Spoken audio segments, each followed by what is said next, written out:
ਜੇ ਠੇਕੇਦਾਰ ਹੋ ਨਾ ਤੁਸੀਂ ਆਂਦੇ ਇੱਕ ਦਿਨ ਦੇ ਵਿੱਚ ਨਾ ਸਾਰੀ ਬਿਲਡਿੰਗ ਮੁੱਕ ਜੇ। ਮੈਂ ਚੰਗਾ ਭਲਾ ਸੁੱਤਾ ਹਾਂ, ਪਤਾ ਨਹੀਂ ਆ ਤੇ ਇੰਜ ਹੀ ਫਾਇਦਾ ਹੁੰਦਾ ਕਿ ਇੱਕ ਦਿਨ ਤੇ ਬਿਲਡਿੰਗ ਮੁੱਕੇ। ਤੁਸੀਂ ਆਪਣਾ ਫਾਇਦਾ ਵੇਂਦੇ ਵੇਂਦੇ ਗਰੀਬਾਂ ਨੂੰ ਨਾ ਵੇਖਿਓ। ਨਾ ਕੀ ਤੇਰਾ ਕਸੂਰ ਹੈ ਕਿ ਤੂੰ ਉਹਨਾਂ ਨਾਲ ਸੈਂ ਤੇ ਮੈਂ ਕੰਮ ਇਹਨਾਂ ਨੂੰ ਪੁੱਛੋ, ਤੁਸੀਂ ਮਦੀਰ ਇਹਨਾਂ ਨੂੰ ਬਣਾ ਕੇ ਮੈਂ ਤਾਂ ਕੰਮ ਕਰਦਾ। ਮੇਰਾ ਬਹੁ ਮਦੀਰ ਬੰਦਾ ਉਹਨੂੰ ਬਣਾਉਂਦਾ ਜੀ ਗੱਲਬਾਤ ਹੋਏ ਤੇ ਕੋਈ ਜੁਮਾ 8 ਦਿਨ ਹੋਏ ਉਹਨੂੰ ਆਇਆ ਤੁਸੀਂ ਉਹਨੂੰ ਮਦੀਰ ਬਣਾ ਕੇ। ਮੈਂ ਤੈਨੂੰ ਅੱਗੇ ਯਾਰ ਮਦੀਰ 8 ਦਿਨ ਦੀ ਗੱਲ ਨਹੀਂ ਹੁੰਦੀ, ਗੱਲ ਕੰਮ ਦੀ ਹੁੰਦੀ। ਜਿਹੜਾ ਬੰਦਾ ਕੰਮ ਸਹੀ ਕਰਦਾ ਹੈ ਉਹ ਆਪਣੇ ਆਪ ਮਦੀਰ ਬਣ ਜਾਂਦਾ। ਸਮਝ ਲੱਗੀ?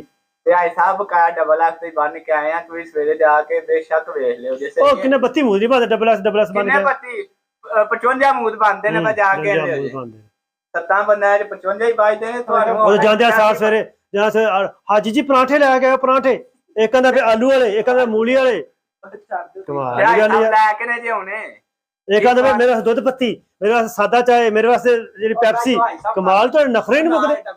ਭਾਈ ਸਾਹਿਬ ਬੰਦੇ ਜਿਨ੍ਹਾਂ ਦਾ ਖਾਣਾ ਨਹੀਂ ਨਾ ਉਹਨਾਂ ਤੱਕ ਟੁੱਟਣਾ ਨਹੀਂ ਹੈ। ਸਹੀ ਹੈ ਤੇ ਫਿਰ ਕੰਮ ਵੀ ਤੇ ਕਰਨਾ ਚਾਹੀਦਾ। ਕੰਮ ਕਰਕੇ ਹੀ ਆਏ ਆ। ਤੁਹਾਨੂੰ ਪਿਛਲੇ ਦਿਨ ਦਾ 7 ਬੰਦੇ 32 ਮੂੰਹ 32 ਮੂੰਹ ਨਹੀਂ ਬੋਧਾ ਦਿਨ ਤੁਸੀਂ 11 ਬੰਦੇ ਹੋ ਤੇ ਉਹ ਨਹੀਂ ਤੁਸੀਂ ਮੁਕਾ ਕੇ ਆਏ ਪੂਰੇ। ਉਹ ਵੀ ਤੁਸੀਂ 4 ਵਜੇ 4:30 ਮੁਕਾ ਕੇ ਆਏ ਹੋ। ਜਾ ਯਾਰ ਕਰੋ ਬਰੋ ਮਿਲਤੇ ਹੋਏ। ਓਏ ਇੱਕ ਮਿੰਟ ਖੜਿਆ ਮੈਂ ਤੈਨੂੰ 10 ਵਜੇ ਤੇ ਗਿਆ। ਮੈਂ ਤੈਨੂੰ ਮਸੂਲ ਬਣਾ ਕੇ ਆਇਆ, ਸਮਝ ਲੱਗੀ? ਮਸੂਲ ਬਣਾ ਕੇ ਆਇਆ ਹੋਣਾ ਤੇ ਉਹ ਇੰਨਾ ਤੁਹਾਨੂੰ ਕੰਮ ਦਾ ਹੁੰਦਾ ਫਿਰ ਤੁਸੀਂ ਨਾ ਉਧਰ ਜਾਂਦੇ। ਉਧਰ ਜਾਣਾ ਮਜਬੂਰੀ ਸੀ ਨਾ, ਗੱਡੀ ਫਾਸਟ ਕਰਾਉਣ ਗਿਆ ਮੈਂ। ਸਵੇਰੇ ਮੁਕਾ ਦੇ ਯਾਰ ਐਸਾ ਨਾ ਕਰਿਆ। ਮੈਂ ਨਵੀਦ ਨੂੰ ਆਖਿਆ ਕਿ ਬੰਦੇ ਮੁਕਾ ਕੇ ਸਾਰੇ ਮੁੱਦ ਮੁਕਾ ਜਦੋਂ ਵੀ ਇਹਨਾਂ ਦੀ ਬਹਿਸ ਹੁੰਦੀ ਇੱਕ ਕੰਮ ਦੀ ਵਜ੍ਹਾ ਤੇ ਹੁੰਦੀ। ਇੰਜ ਨਹੀਂ ਕਰਦੇ, ਉਹ ਨਹੀਂ ਕਰਦੇ, ਅਸੀਂ ਹੁਣ ਮਾਰਦੇ ਹੀ ਕੰਮ ਤੇ ਨਾ। ਜੇ ਜਿੰਨੂੰ ਉੱਥੇ ਮਸਲ ਹੁਣ ਤੁਹਾਨੂੰ ਨਹੀਂ ਕਹਿਣਾ ਉਹਨਾਂ ਹੋਰ ਬਿਲਕੁਲ ਸਹੀ ਗੱਲ ਹੈ। ਨਹੀਂ ਉਸਤਾਦ ਜੀ ਕੀ ਨਾਮ ਮੀਆਂ ਸਾਹਿਬ, ਜਿੰਨਾ ਕੰਮ ਹੋਣਾ ਬੰਦੇ ਨੇ ਉਨਾ ਹੀ ਕਰਨਾ ਨਾ। ਤੇ ਬੰਦਾ ਉਹਨੂੰ ਮਾਰੀ ਜਾਏ ਨਹੀਂ ਕਰਨਾ। ਗੱਲ ਇਹ ਵੇ ਕਿ ਉਹਨਾਂ ਪੁੱਛਣਾ ਤੁਹਾਨੂੰ ਹੁਣ ਤੈਨੂੰ ਠੇਕੇਦਾਰ ਕਹਿ ਕੇ ਤੂੰ ਮਦੀਰ ਹੈ। ਹਾਂਜੀ ਜੋ ਤੇਰੇ ਕੋਲ ਹੀ ਆਏ ਨੇ ਨਾ ਮੀਆਂ ਸਾਹਿਬ। ਆਹ ਗੱਲ ਸੁਣੋ, ਬਹੁਤ ਦੱਸਦੇ ਨੇ। ਆ 11 ਬੰਦੇ ਹਨ, 11 ਬੰਦੇ ਹਨ। ਡਬਲ ਐਕਸ ਕਿਲੇ ਦੇ ਮੂੰਹ ਬਣ ਕੇ ਆਏ ਨੇ। ਕੱਲ ਅਸੀਂ 8 ਗਏ ਆ ਸਾਹਿਬ, 9:30 ਵਜੇ ਉੱਥੋਂ ਟੁਰ ਗਏ ਹਨ। ਮਗਰ ਇਹ 7 ਬੰਦੇ ਹਾਂ। ਸਰੀਆ ਵਾਲਾ ਲੈਦਾ ਸਰੀਆ ਵੜਦਾ ਸੀ, ਢਿੰਗਾਣਾ ਲੈਦਾ ਸੀ। ਇਹ ਡਬਲ ਤੇ ਨਹੀਂ ਬਣ ਕੇ ਆਏ, ਡਬਲ ਤੇ ਨਹੀਂ ਬਣ ਕੇ ਆਏ, ਡਬਲ ਦੇ ਬਣ ਕੇ ਆਏ ਆ। ਡਬਲ ਤੇ ਨਹੀਂ ਬਣ ਕੇ ਆਏ। ਉਹ ਸਵੇਰੇ ਜਾ ਕੇ ਵੇਖ ਲੈਣਾ। ਮੈਂ ਮੇਰੀ ਵੀ ਡਬਲ ਦੇ ਮੂਲ ਬੰਨ ਹੀ ਨਹੀਂ ਸਕਦੇ। ਭਾਈ ਕਿਉਂ ਨਹੀਂ ਨਹੀਂ ਬੰਨਾ ਹੈ ਇੱਧਰ ਵੱਲਾ ਹੈ। ਕਸਮ ਤੋਂ ਉੱਤੇ ਕੋਈ ਗੱਲ ਹੈ। ਵੱਲਾ ਹੈ 7 ਬੰਦੇ ਡਬਲ ਐਕਸ ਦੇ ਮੂੰਹ ਬਣ ਕੇ ਹਾਈ ਸਾਹਿਬ 9 ਵਜੇ ਚਲੇ ਗਏ ਨੇ।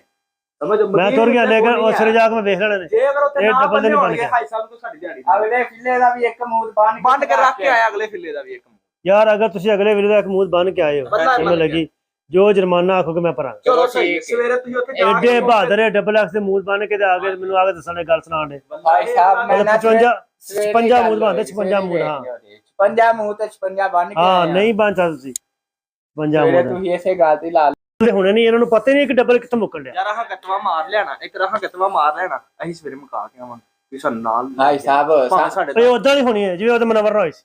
ਇੱਧਰ ਸਵੇਰੇ ਤੁਸੀਂ ਜਿਹੜੇ ਮਰਜ਼ੀ ਬੰਦੇ ਲੈ ਜਾਓ, ਸਵੇਰੇ ਆਹ ਕੰਮ ਤੇ ਨੇੜੇ ਜਾਣਾ। ਤੁਹਾਡਾ ਜਦੋਂ ਵੀ ਕੋਈ ਵੀ ਗੱਲ ਹੁੰਦੀ ਹੈ, ਕੰਮ ਤੁਸੀਂ ਥੋੜਾ ਕਰ ਦਿਓ, ਤੁਸੀਂ ਫਲਾਣਾ ਇੰਜ ਕਰ ਦਿਓ। ਤੁਸੀਂ ਸਵੇਰੇ ਆਪਣੇ ਬੰਦੇ ਗੱਤਵਾ ਮੁਕਾਣਾ ਹੁੰਦਾ ਸਾਡੇ ਕੋਲ ਜੇ ਹੁੰਦਾ ਪਿਆ ਜੇ ਕੰਮ ਇਹਨਾਂ ਦਾ ਤੁਹਾਡੇ ਹੱਥ ਖਲੇ ਤੇ ਜਦੋਂ ਇਹਨਾਂ ਦੀ ਕੰਮ ਦੀ ਵਜ੍ਹਾ ਤੇ ਬਹਿਸ ਹੁੰਦੀ। ਨਾ ਕੋਈ ਗੱਲ ਨਾ ਕੋਈ ਬਾਤ। ਕੰਮ ਥੋੜਾ ਜਦੋਂ ਕੰਮ ਕਰਨਾ ਫਿਰ ਕੰਮ ਦੀ ਬਹਿਸ ਹੋਣੀ ਹੈ। ਬਿਲਕੁਲ ਸਹੀ ਗੱਲ। ਕੰਮ ਥੋੜਾ ਕੀਤਾ ਯਾਰ ਕੀ ਤੁਸੀਂ ਤੇ ਹਰ ਬੰਦਾ ਯਾਰ ਤੈਨੂੰ ਮਾੜਾ ਜਿਹਾ ਪੁੱਛ ਲਈਏ ਨਾ ਕੰਮ ਦੇ ਬਾਰੇ, ਤੂੰ ਅੱਗੋਂ ਗੱਲ ਨੂੰ ਹੁਣ ਗੱਲ ਨੂੰ ਕੀ ਹੁੰਦਾ। ਕੰਮ ਆਪਣੇ ਜ਼ਰੂਰਤ ਤੁਹਾਡੇ ਨਾਲ ਬਹੁਤਾ ਕੰਮ ਕਰਕੇ ਆਈਦਾ। ਜਿੰਨਾ ਤੁਸੀਂ ਆਂਦੇ ਹੋ ਨਾ ਇੰਨਾ ਹੋਵੇ ਤੇ ਉਸ ਨਾਲ ਬਹੁਤਾ ਕੰਮ ਕਰਕੇ ਆਈਦਾ।